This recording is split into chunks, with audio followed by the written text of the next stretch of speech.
Hey everyone, my name is Dillon Gonzalez. I'm the editorial director of GeekVibesNation.com and also a co-host of the Home Dance Film Festival podcast. And welcome to a brand new episode of No Streaming Required, your weekly deep dive into all the latest and greatest in the world of physical media. And it is one of my favorite times of the month. It is time to explore the Warner Archive. This is a very special episode that I like to try to get out usually once a month, where I both look at some of the new Warner Archive offerings and also go a little bit back into the vault to shine a spotlight on some titles I think need to be on your radar. There's some really great new titles this month, but also in honor of Halloween, the spooky season, I'm trying to shine a spotlight on some older titles that maybe got overlooked upon its initial run that I think should maybe be added to your seasonal watch list. But I'll get to those in a little bit. But first, I'm going to start out with a brand new title, one of my most anticipated that I've been announced this year from Warner Archive, is the Hanna-Barbera release of Top Cat. Now, this is a series that I don't think I have to explain too much about, but it is Top Cat and his gang of Cadillac cats who are always trying to scheme and just try to live the high life while actually living in an alley. It's an episodic adventure. There's 30 episodes here. It didn't last very long. It lasted a season, but it's still a beloved series. It just did very well in syndication, and it's a lot of fun. Just it's based kind of loosely on the Phil Silvers show concept, but the character of Top Cat. But it's just a really fun kind of throwback Hanna-Barbera cartoon who has always been one of my favorites, and now we get all of the 30 episodes on in HD on Blu-ray. These have all been restored in 4K from the original camera negative, and they have carried over the special features, including some couple of commentary tracks, making of featurettes, interviews, and more. The Blu-ray release, from what I've seen, I've sampled this pretty heavily. It looks very nice. There are minor things here and there that I think could be cleaned up in terms of a little bit of compressions and artifacts and stuff here and there. But overall, it looks very nice and natural. Colors are very vibrant and stuff. There are a few little errors that have been found on the forums I frequented, including there's at least one misframed shot in one of the episodes on the first disc. And there's another episode where there's just 6 seconds that have inadvertently been trimmed from the episode. Now, I haven't heard anything about maybe any potential replacement programs or anything like that, but hopefully, given Warner Archive, anytime they have made any small mistakes in the past, they've usually tried to correct it, so hopefully that will happen, and I will give an update if that does happen. But if not, what we have right now is maybe an imperfect set, but something that looks very good, and I really just compared to the old DVDs that I have of Top Cat, this is a huge upgrade, and I think it's just really nice to it retains its filmic qualities. It looks like natural hand-drawn animation, and all the kind of little facets of the animation, of the original animation, are left intact, even if they're little hiccups and everything. They haven't been DNR'd or anything like that. So they have been treated very well overall. The sound is pretty solid as well, DTS 2.0 audio. And so I think overall, even with some minor inconsistencies, I think this is a really nice set. And hopefully, maybe, like I said, maybe it'll be completely improved if there's any kind of replacement program for those few little errors that have been noted so far. But as it is, Top Cat, the complete series, I think for anyone who's a fan of classic Hanna-Barbera animation, this set treats it very well.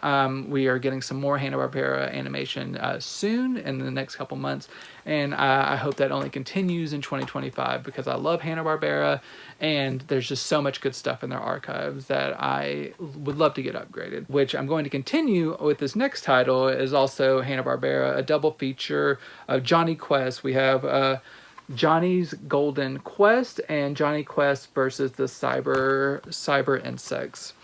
So this takes place after the original series. I guess America had Jonny Quest fever, so they decided to make another couple of feature-length films, so an hour and a half each.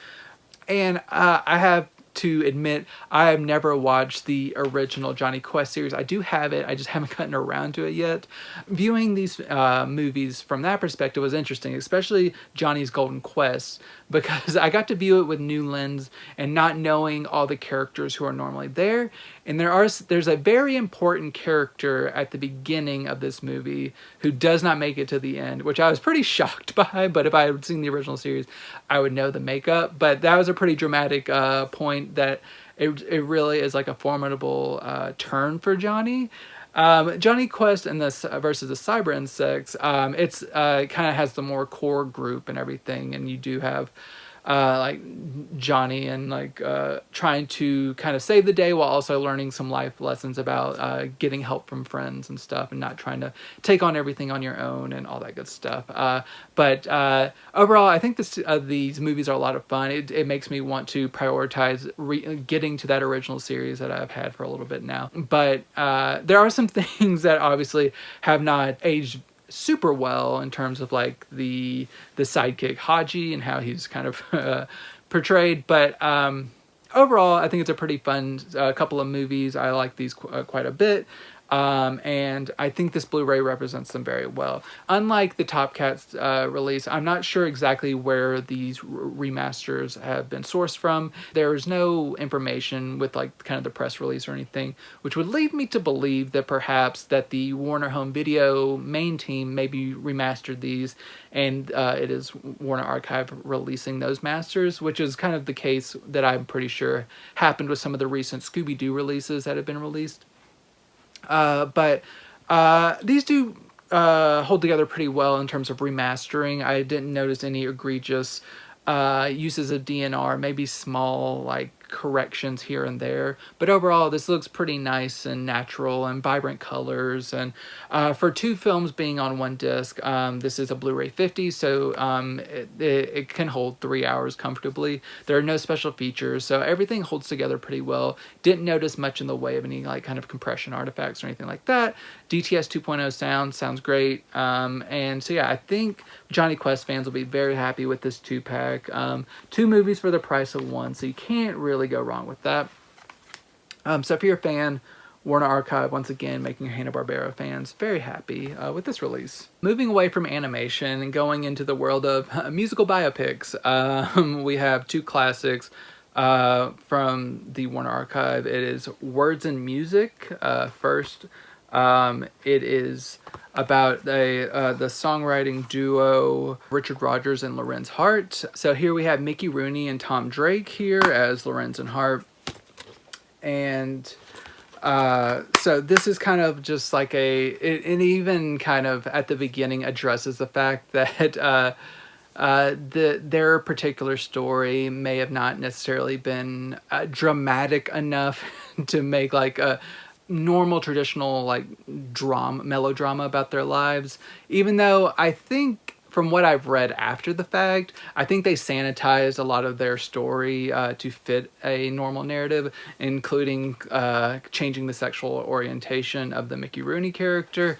But in terms of like doing like a traditional like musical biopic, like Hollywood friendly, it does a serviceable job compared to the 2 that I'm going to talk about. This is definitely my lesser of the 2. It's just kind of like going through the motions of these 2 people who you see them creating certain songs together, and they're like the Mickey Rooney character, he's more of like a outgoing personality, but he also has kind of like demons that he wrestles with that are not fully explored within this movie, but it is more so a showcase to kind of get a musical number here and there. You get a lot of people from the Arthur Freed unit of MGM that making appearances. So we do have like the final appearance of Mickey Rooney and Judy Garland on screen together. People like June Allison, Lena Horne, Gene Kelly, and Southern. A lot of great people that are just making appearances sometimes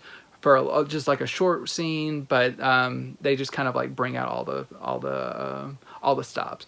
Some of the standout songs that people might know from this pair include like The Lady is a Tramp, which Lena Horne sings. We also had the classic Blue Moon.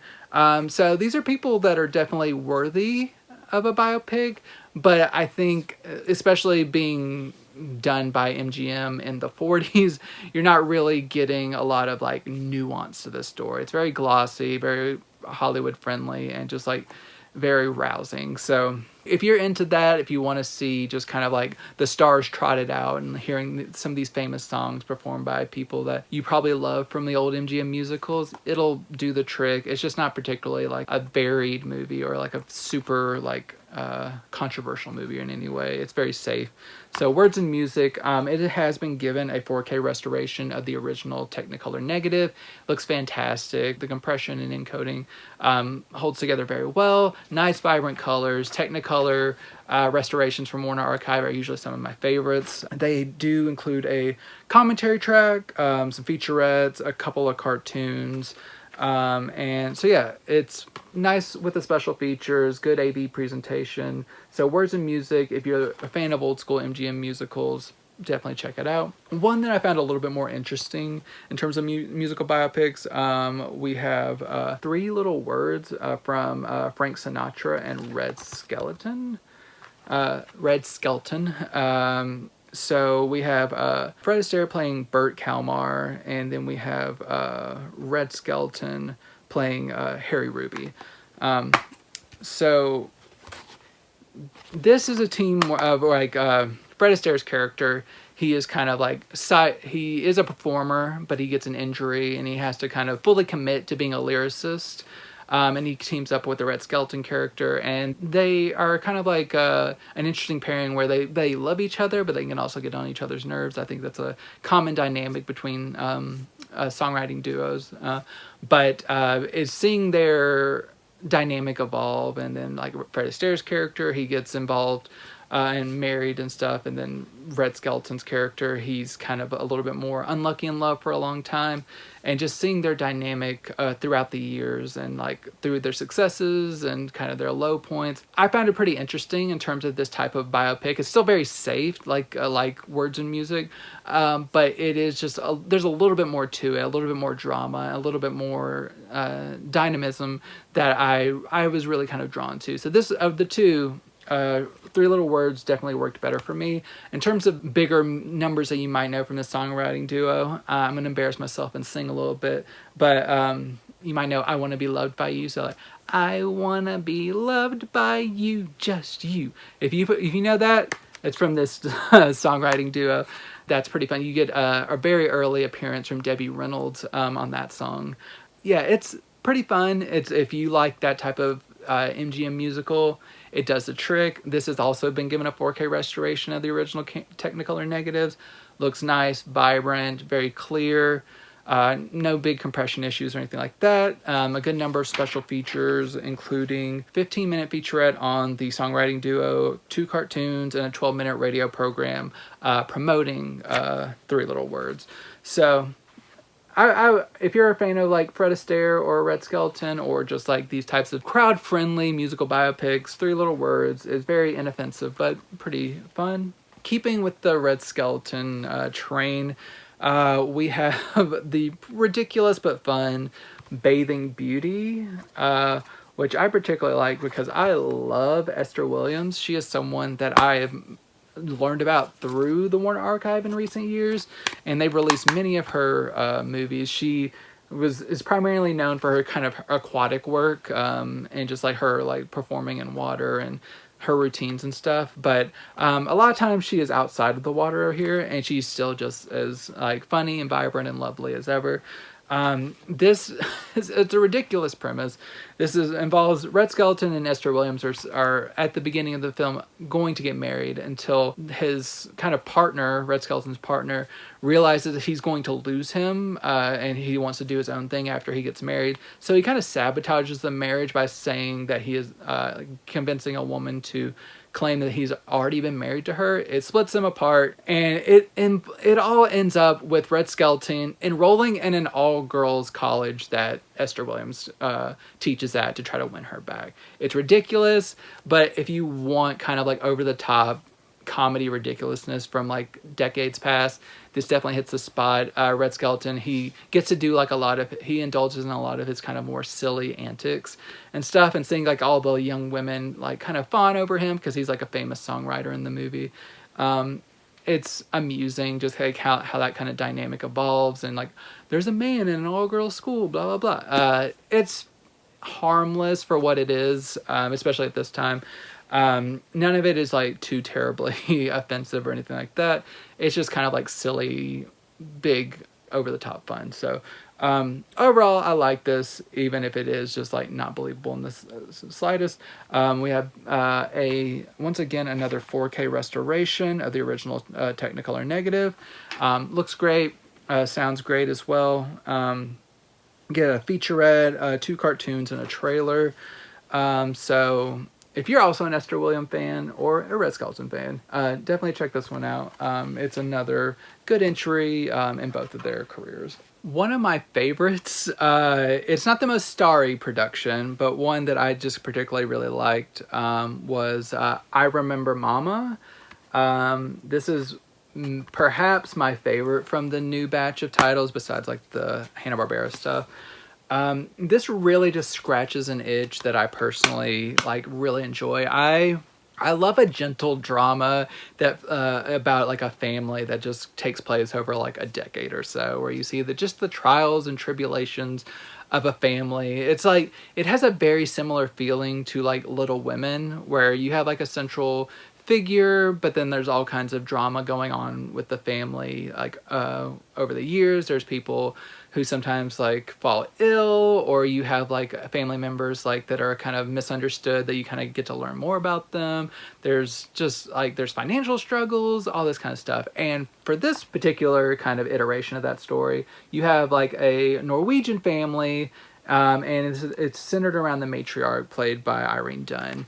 And it's just basically a woman who is really will give up, like will sacrifice anything for her family and make sure that everyone is okay, kind of at the expense of herself. So it's very sad, but she is given kind of the recognition of like all that she has done for this family, and it kind of builds up around her, just like what an amazing woman this is. And it's really touching, and I really appreciate how this all kind of comes together. It's a fairly long movie, 2 hours and 14 minutes long, but for me it kind of flew by, because I get just kind of lulled into this kind of narrative where you jump forward in time every so often, and you just get a little bit more family drama, but it all kind of like works, and it's just I really liked it. This is from director George Stevens. This has been given a 4K restoration of the nitrate preservation elements. So that means the original camera negative no longer exists in complete form to get this. But overall, I think this looks very nice. There's some shots at the beginning I think were kind of blurry. I think it's supposed to be like a nostalgic look back before like you see a character in like the modern times reflecting back on her childhood. So I'm pretty sure that was like an intentional effect and not an effect of like source deficiencies. Everything else looked pretty nice, especially once you do eventually flash back. It looks really good. And it sounds really good too. It sounds pretty clear. No big popping or hissing or anything like that. Overall, holds up pretty well. For this one, you don't really have a lot of special features. You just have a trailer, but overall, I think the feature is strong enough to, like, even without any additional special features, that I would recommend it. So definitely check this one out. It's heartfelt. If you like something heartfelt, like me, check it out. I Remember Mama. It's a good time. Going a different way, going more towards the noir side of the spectrum. So we're getting into stuff that, if you're preparing for Noirvember next month, you're on the right track. So you will have Orson Welles' production, not directing, but production of Journey into Fear. He does also make an appearance, but he is not the main actor. Joseph Cotten is the main actor, who also, I believe he co-wrote the script of this one. And this one's pretty wild. Joseph Cotten plays an engineer whose life just really spirals quickly out of control. Like he's not really great about standing up for himself. He kind of keeps getting ushered along in like into like this kind of like conspiracy where he's just like he gets into these situations where there are people like being robbed or people being killed, and people are just trying to like reassure him that he's fine, but he's not fine. And he just kind of like, it just kind of keeps happening where he's just like kind of like a spectator in his own life where he's obviously being manipulated, but he not until the end does he really get control back of his life. It's pretty wild, very stressful, but overall it's a pretty decent time. It's very short. It is only an hour and 8 minutes long. I heard that there's also like an extended international cut of this movie that is not included here. It's just the original, like I think theatrical cut or American cut. But overall, for that version of the movie that we have on this one, it's pretty entertaining. I enjoyed it well enough. It doesn't take up too much of your time, and it keeps you kind of riveted to the end. You do get some special features on here, including 3 radio broadcasts of Orson Welles doing different things like Treasure Island, A Tale of Two Cities, and Dracula. So that could be a good one if you get before Halloween. Listen to Orson Welles doing a radio show about Dracula. You also get the film, and it's been a 4K restoration of the Safety Preservation Master from the Library of Congress. It holds up very well. Nice solid contrast, so black and white levels are pretty deep, no lingering nicks or scratches or anything like that. It's been preserved very well, and sounds good as well. So Journey into Fear, pretty good release from Warner Archive. Keeping in that noir vein, we have one that's been highly requested because it has one of the favorites of the genre, Humphrey Bogart in Conflict. So we got a Bogey movie. We also got Sidney Greenfield and Alexis Smith. So Bogey does not play a very good guy in this one. He plays a man who is married to a woman who is more interested. He's been married to her for like 5 years. He's a little bit more interested in her sister than he is her. And he is trying to figure out how he can, without causing too much of a stir, get with that sister instead of being with his wife. And that might involve trying to plan the perfect crime to get rid of his wife. And how that kind of spirals out of control whenever he tries to get into this. So it's like the worst dude you know trying to just like be awful. So if that's your bag, let's go for it.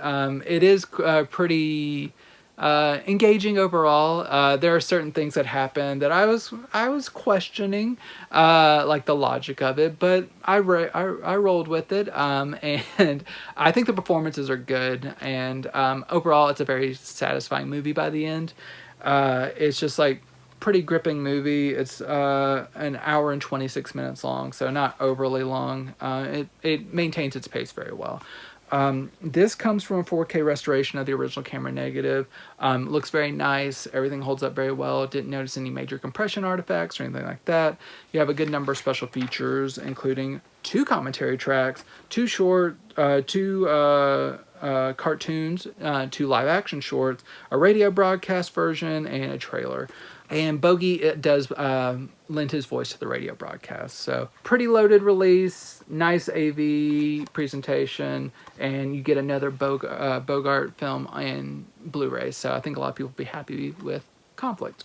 So one thing that Warner Archive has been doing more so this year that I've been very excited about is digging more into their television archive and giving more of like classic series a Blu-ray upgrade, because it seems like their current track is that they're kind of abandoning DVD and just preserving things on Blu-ray, which I love. I love that. And one of the benefits of that is, like beneficiaries of that, is the long missing release that has now been unearthed. The Alaskans with Roger Moore, the complete series, which is 36 episodes on 9 discs. So got 1, 2, 3, 4, 5, 6, 7, 8, 9. 9 discs and 36 episodes of this Roger Moore series. And so the thing about this, it's very episodic. It's one of Roger Moore's first big like starring roles, and this was him before he would like jump over to replace James Garner over on Maverick, a few seasons into that series. So, but the Alaskans, it is basically your classic Western archetype, but set in Alaska. So it's snowy instead of dusty. So you have Roger Moore, and like some close friends, like we have like people who work at like the saloon type place, and like his best girl and everything. They are kind of taking advantage of some of the people who are passing through this Alaskan territory in like a play to get rich. So, but it's done in kind of a lighthearted way. They're running the town, like they're running their territory, but it's in kind of like a fun way. So they kind of get into different little adventures every week in the Alaskan territory. So this wasn't long for the world. It only lasted a season, but back then a season was very long, like I said. So we do get 36 episodes. This has been missing in action, I think, since it aired, pretty much. We never got a DVD release or anything like that. So we are finally getting this on physical media. These have all been given a 4K restoration from the original camera negative. They look very nice. They hold up very well. I think if you're a fan of like those classic Westerns, this will scratch the itch while giving you a new kind of landscape to deal with. Roger Moore is very charming. As people know, he was one of the people who played Bond, James Bond in the early run. And he's very charming. He works very well here. And it's just a good kind of series to dole out. I wouldn't recommend necessarily binging this one, because it's just like it can get kind of repetitive if you watch more than like 3 of these at a time. But overall, it's a really good time, and these look very good on Blu-ray. Sounds really good as well. No special features, but just having this series like on like available to watch after all these years, I think will be a win for most people. So the Alaskans on Blu-ray. Good job, Warner Archive. Bring on all your classic TV series, be it animated or live action. I'm here for it, because they always do a nice job. A couple more new ones. My first one is Boulevard Nights, which is a classic, I believe 1970-something movie about gang life. It's not breaking any new ground, but for stuff that we've seen since then.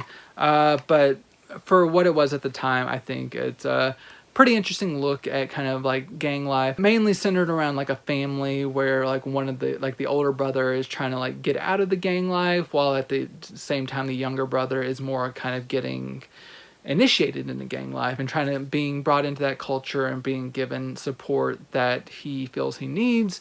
While like his brother has been been kind of neglecting a little bit of that part of him that's like kind of led him to this gang life. So it doesn't sugarcoat things. There's a lot of gang violence and stuff, which we would see in more visceral terms late in future decades, but for this time, I think it works very well. It's not like the most like essential text in like kind of like this subgenre, but overall I think it works very well. It's a pretty entertaining movie, and it has been preserved by the Library of the U.S. Natural Film Registry at the Library of Congress for its historical significance. So it has been given a 4K restoration of the original camera negative. It holds up very well. Nice natural film grain, encoded pretty well. Sound is good. You get a theatrical trailer. No other real special features, but if it sounds interesting to you, try out Boulevard Nights. My last new feature is kind of in the blaxploitation genre. It's like flirting with blaxploitation. We get Jim Kelly in Black Belt Jones. So this is Jim Kelly, who made like a big impression in Enter the Dragon with Bruce Lee.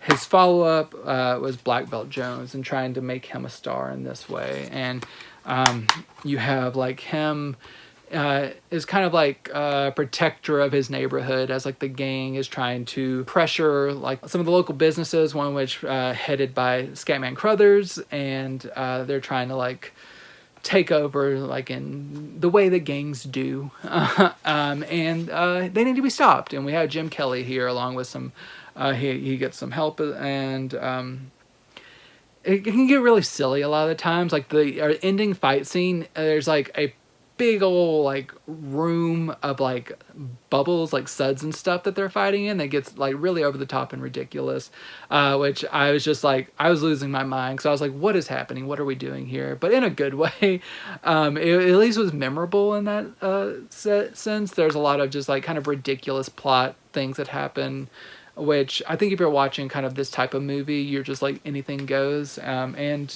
anything does happen. So if you're up for that kind of wild manic energy, Black Belt Jones does offer it, and this has been preserved very well. You do get a 4K restoration of the original camera negative.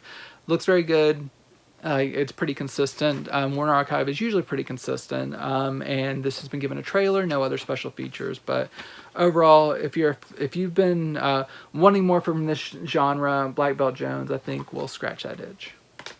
Okay, now I'm going to get into some older titles, and I'm heading into spooky season, and I'm going to start off with I'm going to start off with some creature features, because I've last year on the Video Attic, I did a special Warner Archive episode where I spotlighted some of the more traditional Halloween friendly picks. Now I'm going a little bit more offbeat in some of these, but you'll still get a lot of good stuff. So my creature feature section I'm going to start with is first the Black Scorpion, which features some really great kind of like stop motion, like puppetry, that is quite a bit of fun. The movie itself is pretty like standard ridiculous like creature feature stuff of just like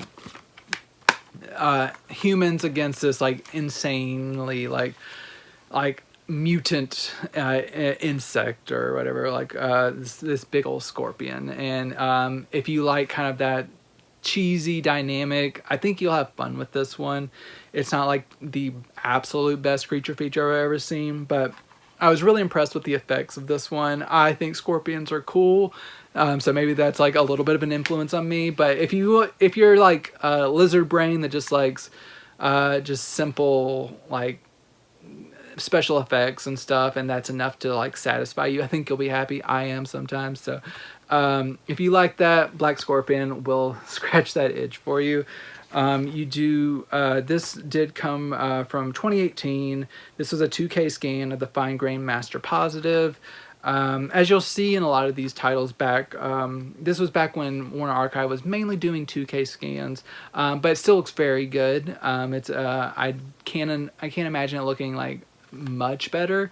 It's very consistent black and white presentation. The special effects shots can look a little bit iffy, but that's just how the source was, because it's like transitioning from traditionally shot footage to like the special effects implemented, and it just doesn't always look completely like 100% lifelike, but it's not supposed to. It's like cheesy dated special effects.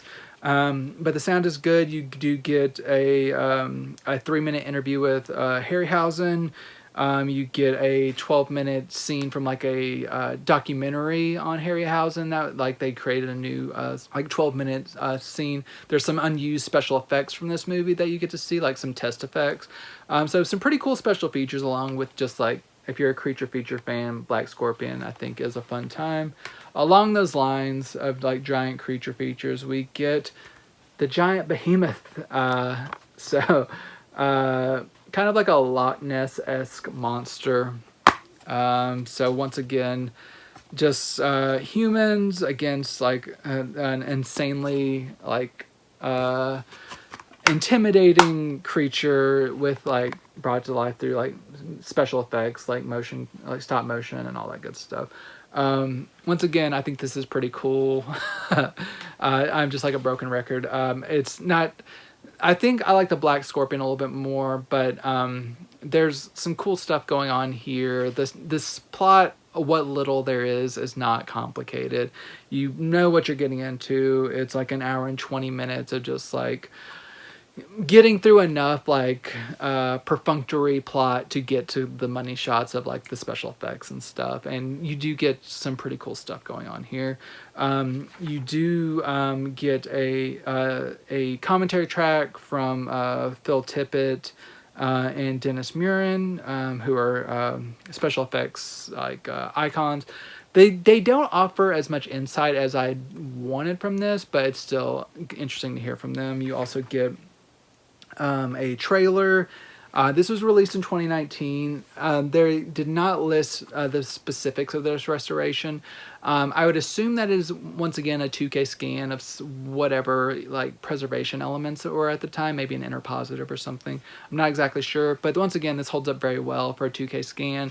Everything is very consistent. Once again, the special effects are stand out a little bit more, but overall, it's pretty consistent. Nice transfer. I think everyone will be pleased.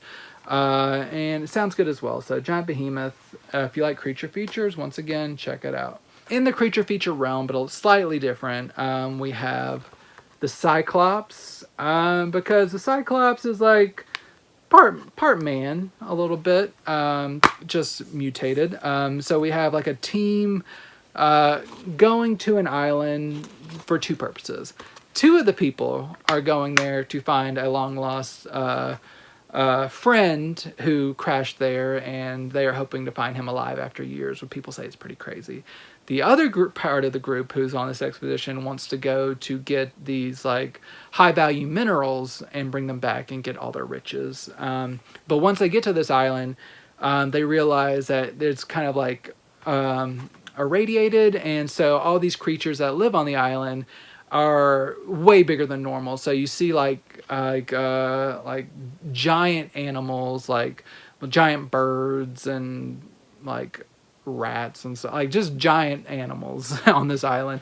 And then you also get a Cyclops, so just like a giant man-like figure with one eye. And this kind of iteration, like the eye is kind of like a little bit off to the side. You can probably guess some plot twists, but overall, it's pretty silly fun. It's only an hour and 6 minutes long, so they don't overstay their welcome. You just kind of get just like the cheesy special effects of just like you see how the Cyclops figure has been like superimposed over other footage and stuff. So it's like I said, it's cheesy. It's supposed to be. Like if you're enjoying these movies, I don't think you're going for high art, but I had a good time with it, and especially since it didn't like drag it out, it kind of worked better for me. Once again, I do not know the source of this, but I assume it's another 2K scan. It looks very nice, pretty much the same as the other movies. This is from 2018. You get a trailer and nothing else, but if you like cheesy, like kind of sci-fi movies, Cyclops will do you well. Another cheesy sci-fi movie on the horizon. We have the Green Slime.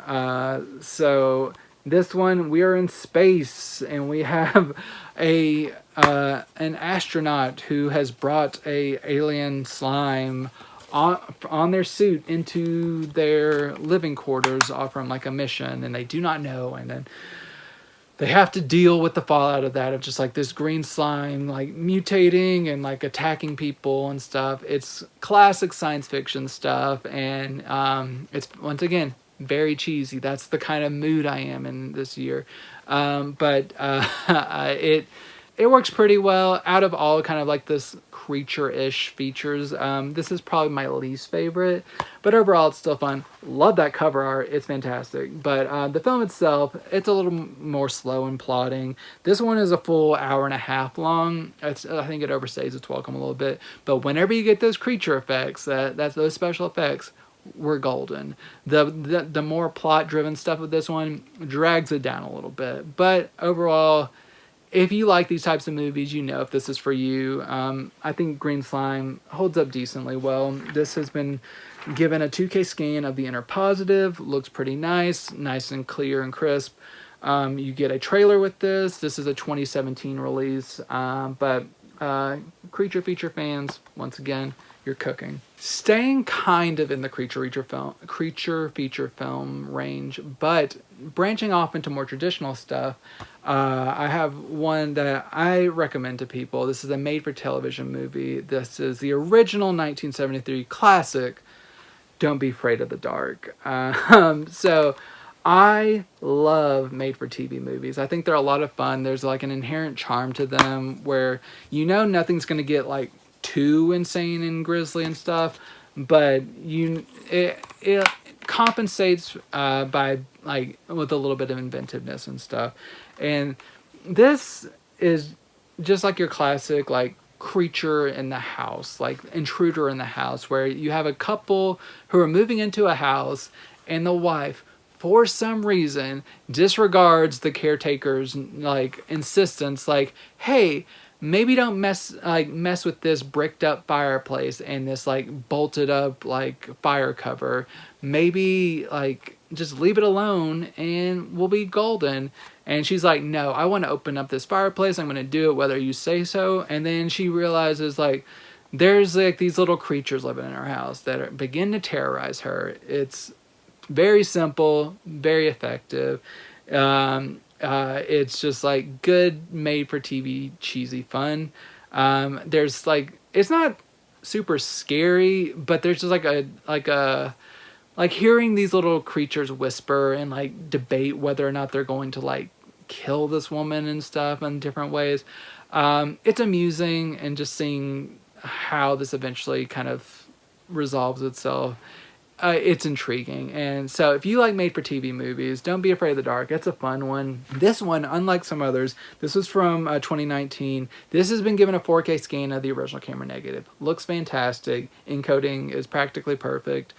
Sound is good.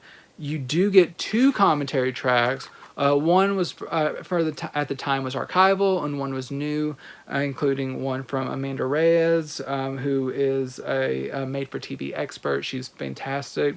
She's done a lot of stuff for like Era Video and stuff. But 2 good commentary tracks and a flawless AV presentation. So fans of made-for-TV movie, Don't Be Afraid of the Dark, definitely recommended. Creature feature of a different sort. It's a classic creature.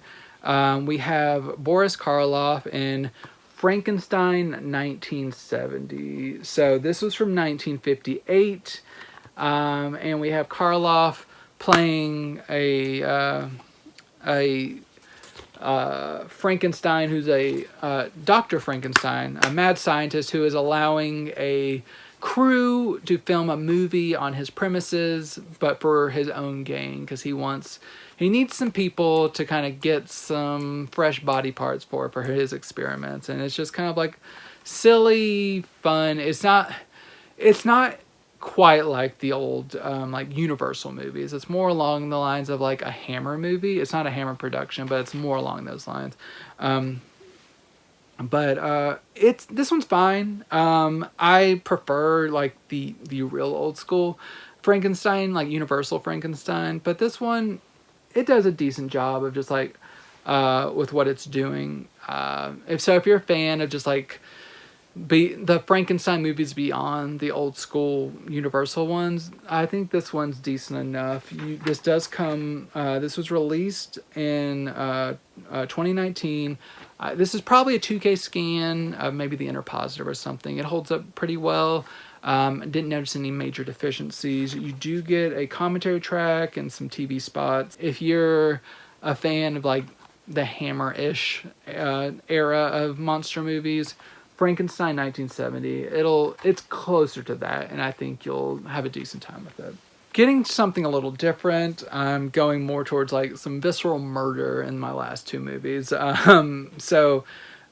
have an American giallo, basically, in Night School.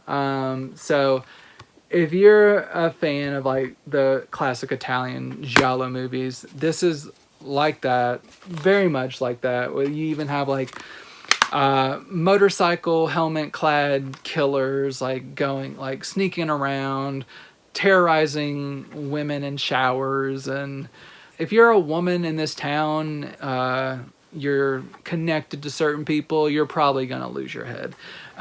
It's decent. I found myself more interested in returning to some classic giallos rather than probably watching this one again. But overall, this does a decent job. You can pretty much guess where it's going, but it's a feature, not a bug, I would say. And it has some decent kills. It's some decent thrills. Whenever you've seen so many of the original like archetypes for this movie, this one can seem like a little bit slight. But if you are more fresh to the genre, this one holds up pretty well. There's some pretty decent performances, baffling character decisions, but once again, that sometimes you expect that from the genre. This has been given a 2K scan of the inner positive. Looks really nice. Some pretty consistent grain level and all that good stuff. Deep black levels, all that. This comes from a 2017 release. It only includes a trailer. It is one I had always wanted to watch because I've been collecting Warner Archive for a while, and this was just one of the early ones I just never got around to. So I was glad to finally check it out, even if it's just a little bit more inconsistent. But if you're a fan of kind of like a murder mystery giallo type movie, worth a watch at least. Now, I wanted to end with one of the more marquee titles. This was another one I've been waiting to add to my collection for a while. I just never got around to it. So I really dug in, and I finally watched Leatherface, the Texas Chainsaw Massacre 3. So the first Texas Chainsaw Massacre has gotten a 4K. I think just last year is when that came out. Time is weird, but I reviewed the 4K of the first Texas Chainsaw Massacre, and I bought the 4K of Texas Chainsaw Massacre 2 from Vinegar Syndrome recently. So I had those two, and I also got some of the later, newer Lionsgate releases, like the 2010s versions of Texas Chainsaw Massacre. So I did like a marathon watch, like about a month or so back, and watched like, not all, but a lot of Texas Chainsaw Massacre at once. I would say this falls more in the middle of the spectrum. The 2010s versions are abysmal, and like for certain reasons, it's just ridiculous. The first one is still the best by far. The second one gets really goofy. I know it has its fans. It's a little bit more of a tonal whiplash for me. I need to revisit that one at some point. But I enjoyed it. It's just really goofy, and Tobe Hooper's just really popping off. The third one comes back and kind of splits the difference between the first movie and the second movie.